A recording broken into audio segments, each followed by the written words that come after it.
Hello বন্ধুরা, আপনারা দেখতে পাচ্ছেন এটা আমার কাছে একটা মোবাইল আছে। পুরো মোবাইলটা ফার্স্ট ক্লাস আছে, কোনো রকম কাজ করা নেই বোর্ডে। এটা দিয়ে আপনাদের মোবাইলের মডেলটা দেখিয়ে দিচ্ছি। এটা হচ্ছে আসুস ম্যাক্স প্রো এমন, আপনারা মডেল নাম্বার দেখে নিতে পারেন। বন্ধুরা, এটার প্রবলেম যেটা সেটা আপনাদেরকে দেখাচ্ছি, আর এই প্রবলেমের সলিউশনটাও আমি বলবো। সিম ভরলাম, সিম ভরে কিছুক্ষণ ওয়েট করছি নেটওয়ার্ক আসার জন্য।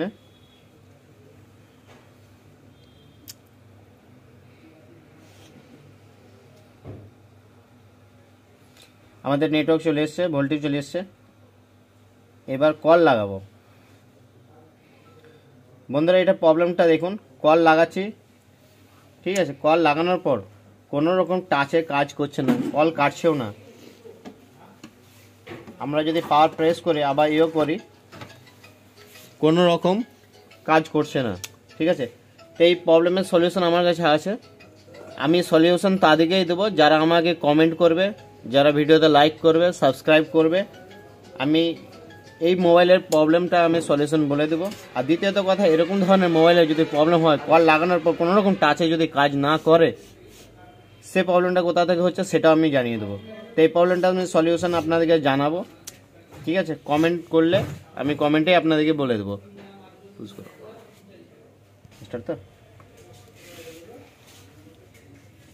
বন্ধুরা, আমি আপনাদেরকে আবার দেখাচ্ছি যে কোনো রকম কাজ করছে না, নতুন করে চালু হচ্ছে না। তো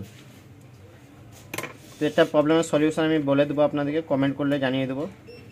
আমি বোর্ডটাতে সিগনেচার করে দিচ্ছি, যাতে কোনো রকম মানে মনে না হয় কি আমি চেঞ্জ করেছি বা কিছু।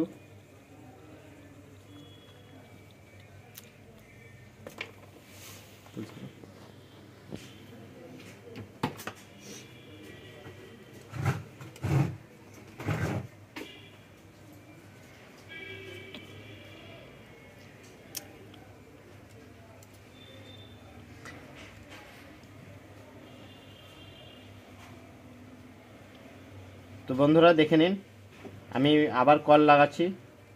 এই প্রবলেমটা সলিউশন করে ফেলেছি আমি দেখাচ্ছি আপনাদেরকে। এটা জাস্ট 1 মিনিটের কাজ।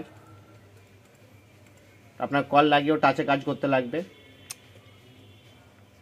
1 মিনিটের কাজ, ছোট্ট একটা প্রবলেম, কিন্তু মাথা খারাপ করা প্রবলেম। মনে হবে কি হ্যাঁ এমএমসি প্রোগ্রামিং করি, পার্টিশন করি, বিভিন্ন রকম মনে হবে কি কোথাও শর্ট আছে, কোথাও কোনো শর্ট থাকে না। এটা একটা সামান্য প্রবলেম, সলিউশন করলেই হয়ে যাবে। সেটা আমি তাদেরকে জানাবো যারা কমেন্ট করে জানতে চাইবে। আর যারা জানে তো জানে, ভালো কথা, কিছু বলার নেই। Thank you.